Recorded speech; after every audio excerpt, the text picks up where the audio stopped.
Good day, Sir Michael. I am Marina G. Layunon of BEd 1B.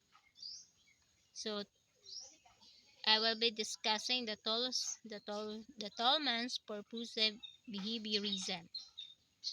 So Edward Chase Tolman was an American psychologist. So his books is The Purposive Behavior in Animal and Man, and drives towards war and collective pattern in psychology.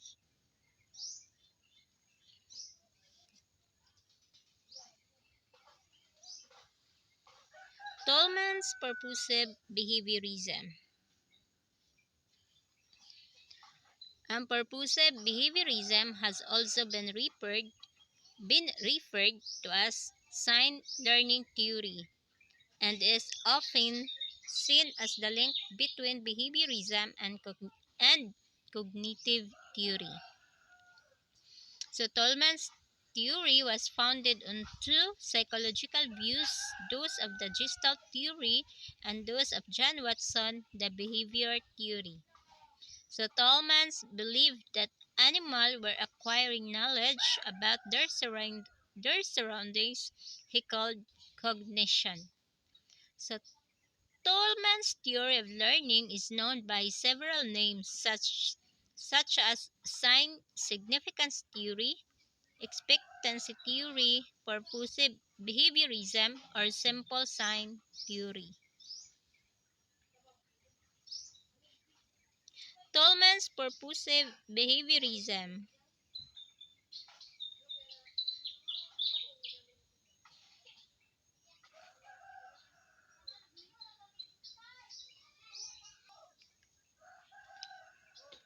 So, key themes of Tolman theory. Learning is purposive and goal directed. Organisms will select the shortest or easiest path to achieve a goal. Behavior is not mechanical. Behavior is a complete purposeful exercise. Behavior can be modified by experience and training. Reinforcement is not essential for learning. Cognitive interpretation by the individual.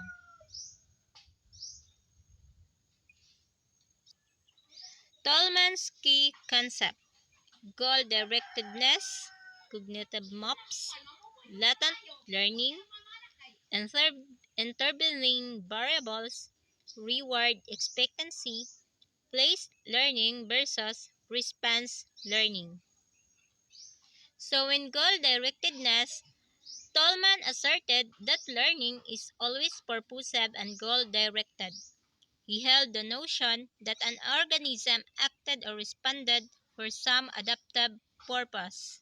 He believes individuals do more than merely responds to stimuli, the act on beliefs, attitudes, changing conditions, and they strive toward goals.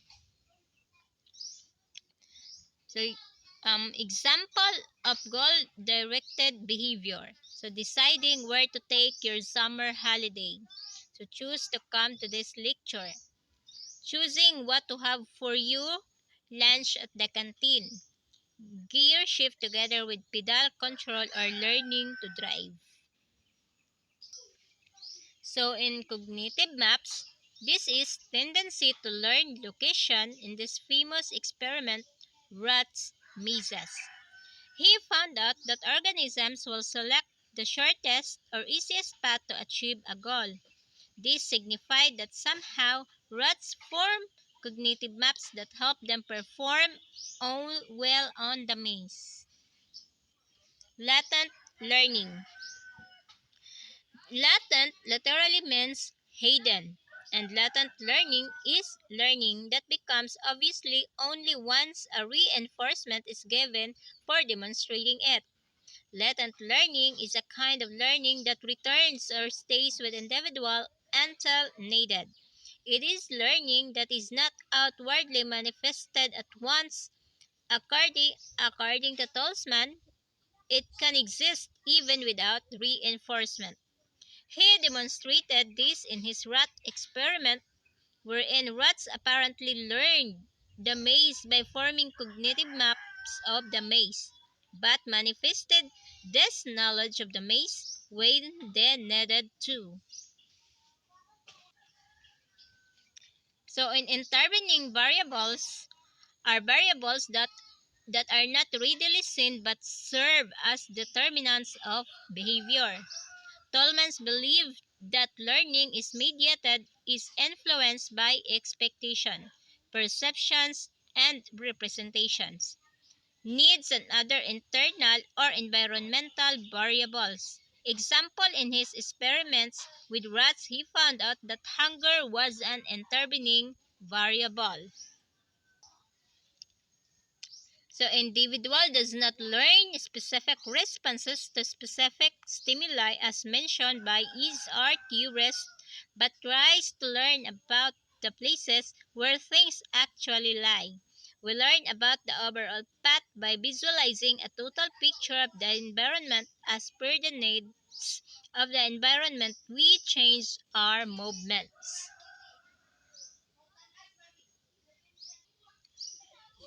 So we learn to expect gain something as a result of our effort.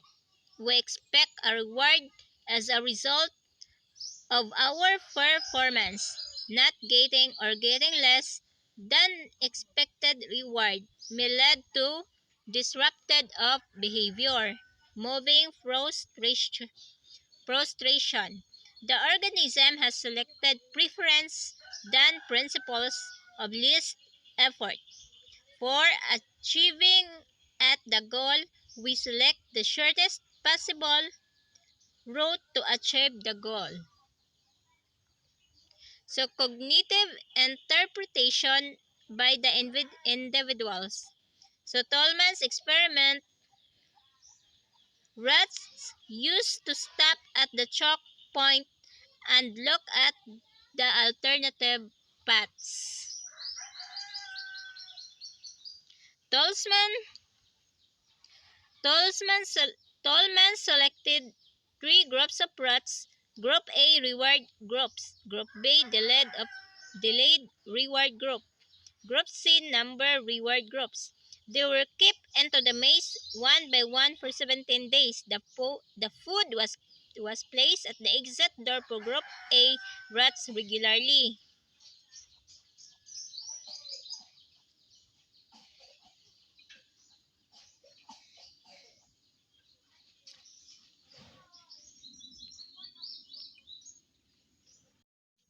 To summarize, Tolman's theory of purposive behaviorism is focuses on the internal stimuli of a person or an animal.